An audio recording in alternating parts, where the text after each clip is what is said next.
Morning, everyone. We'll go ahead and get started with our media Zoom this morning, and I'll turn it over to Coach Eilert. Good morning, everybody. Just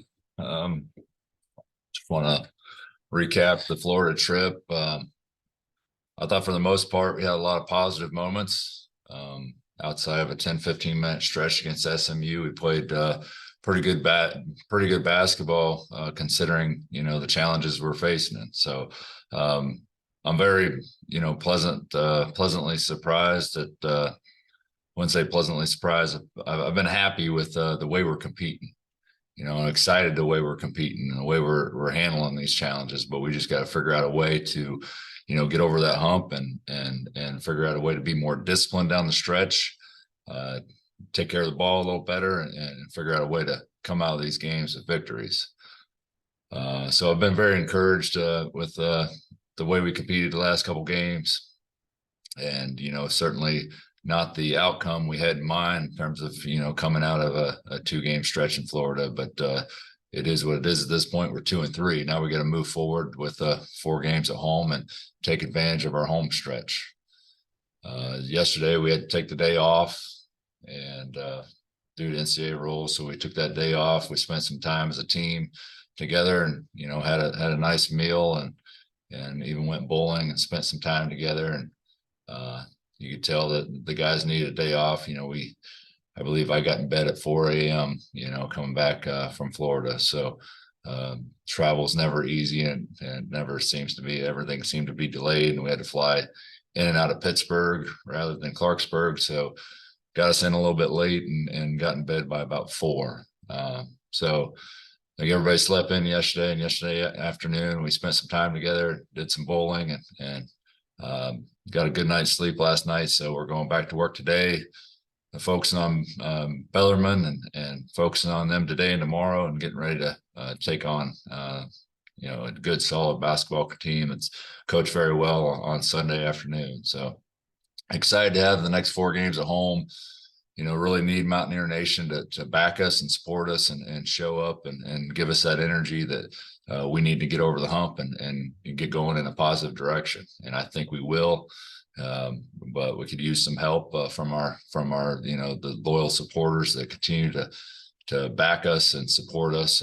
And even in Florida, we had a really good contingent of fans that showed up and were loud and proud and gave us all that support. So with this homestand, we're really going to need that support behind us and to pick up our energy, especially with shorthanded roster, to be able to lay it out on the line every single possession. It's going to be extremely important.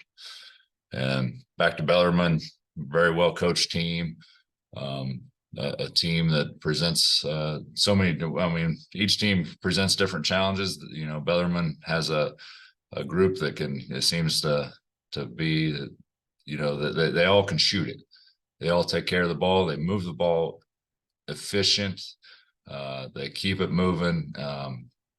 They very, very rarely do you ever see a ball screen, but they really play well together. A team that's veteran led. It's got 9 returning lettermen, 4 starters. So they got a lot of a cohesive group, and probably not the most athletic group, but the very cohesive group that can give you challenges on the defensive end.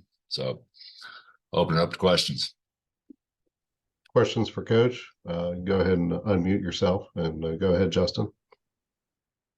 Coach, who won the bowling match?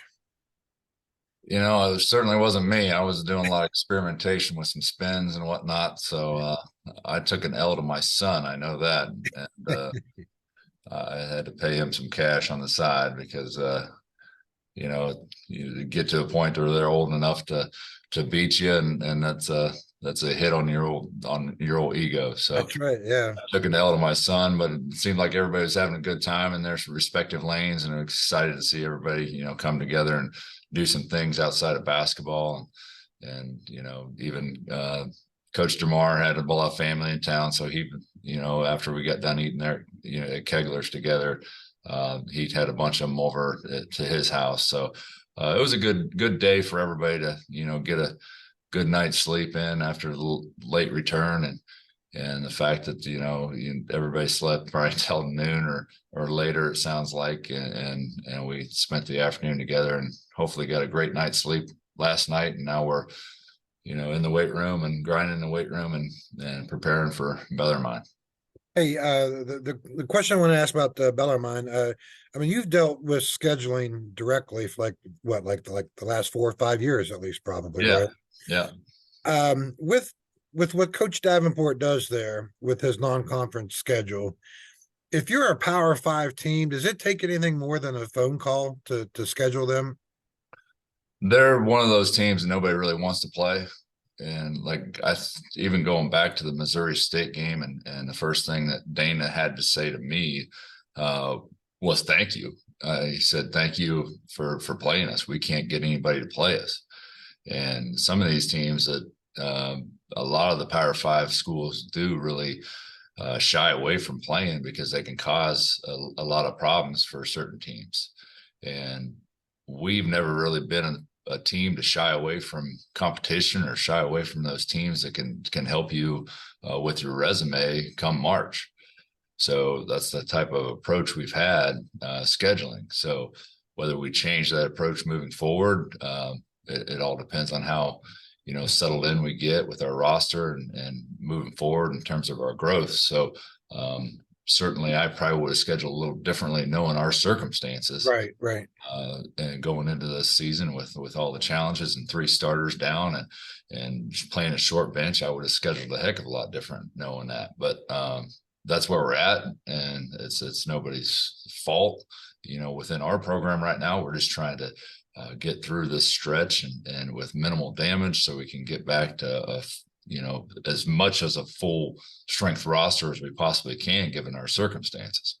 When you look at their schedule, Bellarmine's schedule, what's your reaction? I mean, they've already played K-State and Washington. I think they got a trip to Utah coming up, a trip to BYU, play you guys. I think there's another Power Five team on there somewhere too. Well, Louisville, I think they play Louisville, maybe. so many of these teams, they're playing for March. Yeah. So their non-conference really doesn't mean much to them because they're not looking at trying to get an at-large bid, which my understanding is they're in their 4th year of transition. So I don't even know if they could make the NCAA tournament anyway, even if they got the automatic bid. And you could correct me if I'm wrong. I'm not sure. I'm not sure. Yeah. I think they are in their 4th year of transition, or maybe they are eligible. I have to look that up. But regardless, they're playing all these bye games because they have to go. Certain coaches have to raise a certain amount of money with bye games for their budget to maintain their budget. So they have to be bought by a certain amount of high major teams to get that number. Now, for some of these teams, like I said, they're playing for March. So as battle tested as they can possibly be in the non-conference, when they go to their conference and can understand who they are and what they have to do to compete and know more about their team going to their conference, and they're playing for March, and the only way to get to the NCAA tournament is to win in March and be that automatic qualifier, then that's kind of the approach they have. Thank you, Coach. Questions for Coach? Go ahead and unmute your line. Go ahead, Greg. Josh, you mentioned more discipline down the stretch, finding a way to win. Ultimately, what does that take? I mean, how do you get that out of this group, especially with only having 7 or 8 available bodies right now? Film study, reps. There's a lot of things you can correct just by simply, say for instance, our guards coming when they're stringing ball screens out and just keeping your dribble and not putting yourself in a position where you pick up your dribble against the ACC, defensive player of the year. And that's kind of what we did several times with our guard play. Sometimes it's not dribbling and, getting that comfort dribble and when you receive the ball and making a quick pass.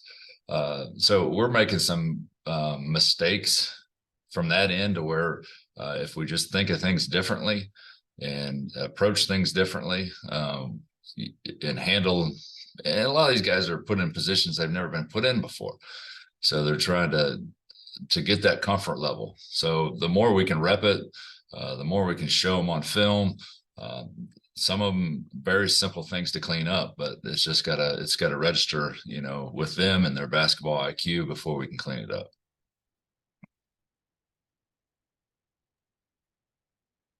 Questions for Coach? Go ahead, Hertz. Yeah, Coach. Uh, everybody wants to know, I guess, what you learn as a team, fundamentally and basketball wise. But what have you guys learned about yourselves by what's happened and how it's transpired to this point? I mean, hopefully, we certainly want to learn by winning. You don't want to learn by losing, but you got to figure out how you learn regardless. And we certainly down the stretch, those discipline that we talked about, whether it be, turning the ball over when we're trying to, get it into the post on a post entry pass or the discipline in terms of getting that rebound where you needed, one stop and a rebound and you got a chance to win the game with 10 seconds, 10, 12 seconds. I mean, that's critical moments. And I continue to talk to these guys over and over. This is a possession game. We have very, very little margin for error given our circumstances. So every single possession has to be a complete battle. And you got to understand that possession might be the possession that changes the game. I credit to the guys for how much they've grown over the last 5 games, but regardless of saying that, we're 2-3. We're 2-3. So we got to figure out how we even continue to grow even further until we can get some help to where we're more of a complete team. Seems to me that possibly, shall we say, getting consistency. I mean, you've had Seth playing spurts, and you've had as hard and as good as Edwards has played.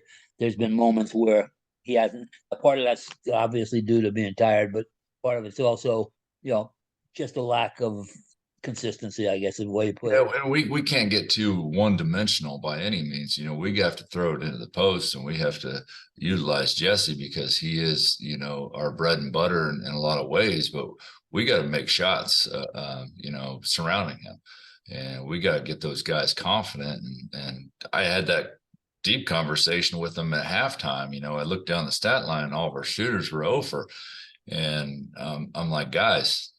I mean, you got to understand, you guys are shooters. You're in there to play a role. You got to play a lot of roles, but the main role is you got to make shots. Step up there with confidence and make shots. Nobody's trying to tell you not to shoot the ball. We want to take good shots, certainly, and we want to take shots out of our offense, but we can't be the ones that are creating those things off the bounce. We got to create it for one another. And I tried to instill as much confidence as I could, especially with Seth and Kobe and Josiah had a rough game, never did see one fall.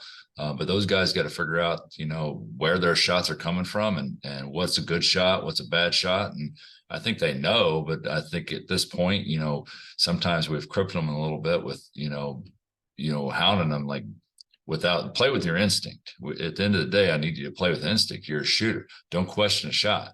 If it's an open shot, you take it. Back to Justin.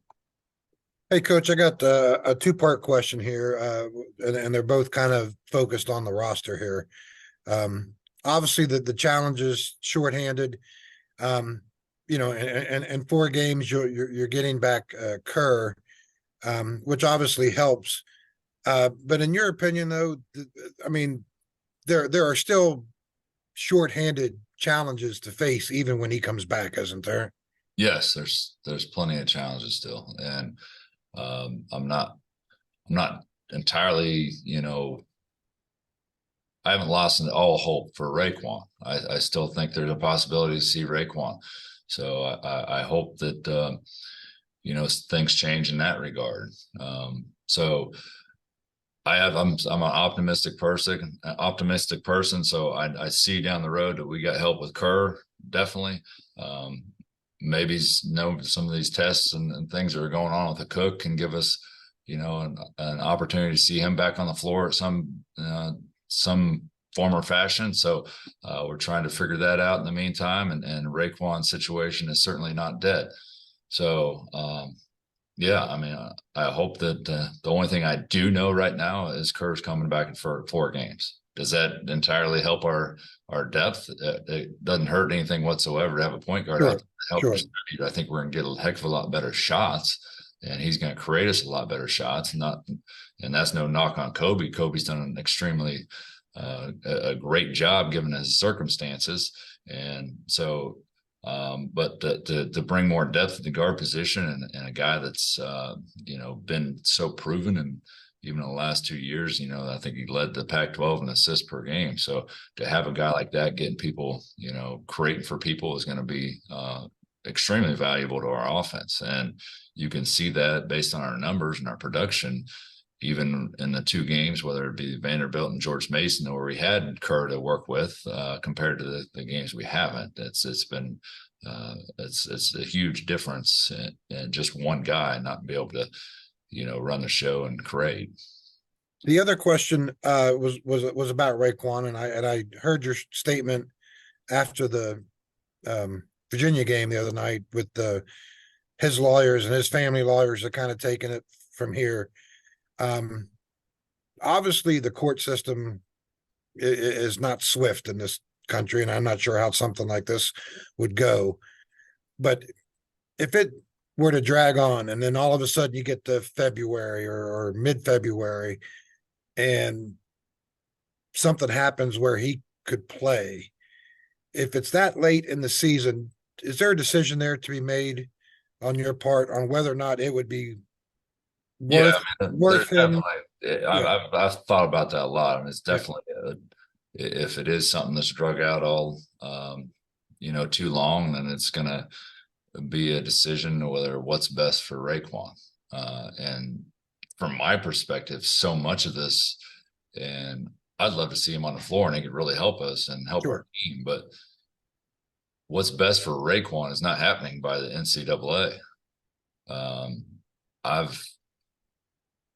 It's a shame to see, a kid that thrives on hope and thrives on having the game of basketball in his life and to be able to compete and the people he inspires in the Tulalip reservation and the people of his tribe. It's dragging on him. It's a huge drag on him, and I feel like he's starting to lose that hope, and I worry like hell for Raekwon and his mindset. So it's sad. It's really sad, especially considering he was the only Native American to play in the NCAA tournament last year. Yeah. And a kid that I hate to say it like this, but sometimes I think if it was a blind resume of sorts with some of these waivers, I think we would have got it approved.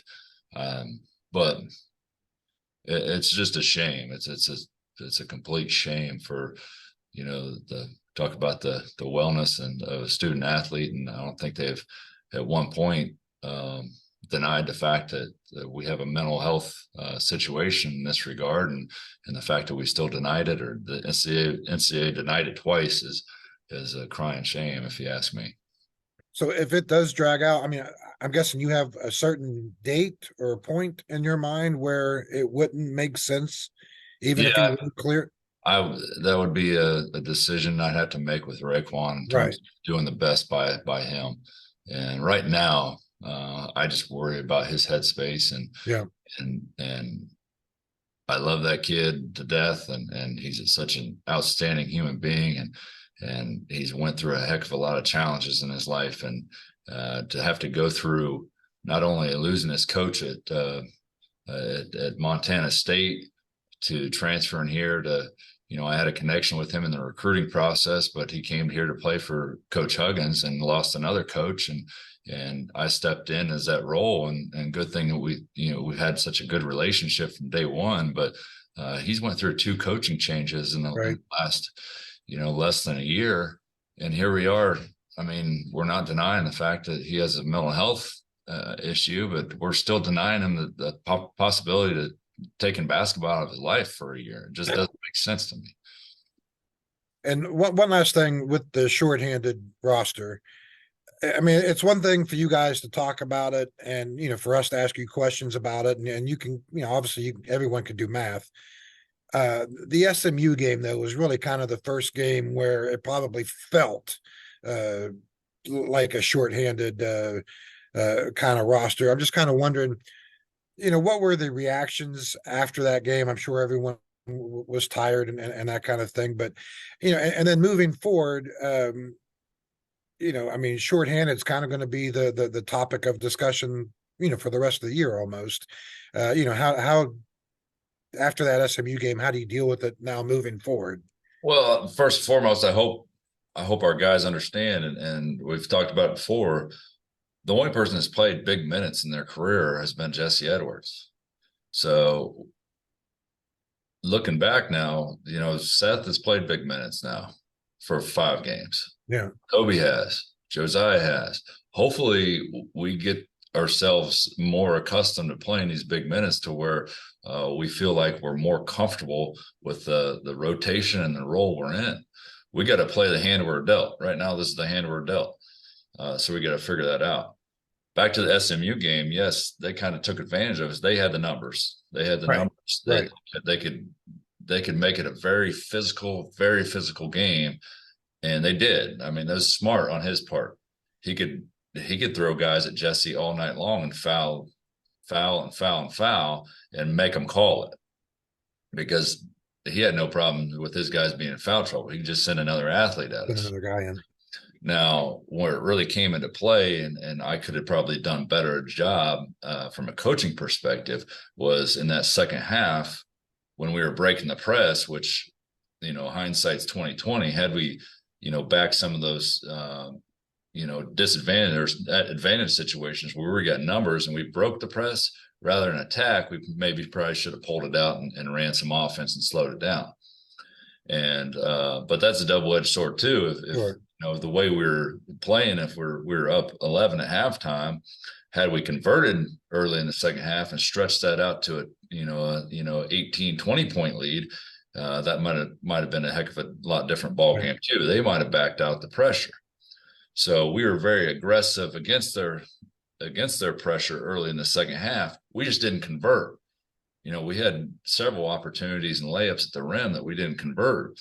And so knowing that, that we didn't convert, it would have been smarter that we back it out and kind of slow it down and run more offense rather than getting an up and down ball game like we did.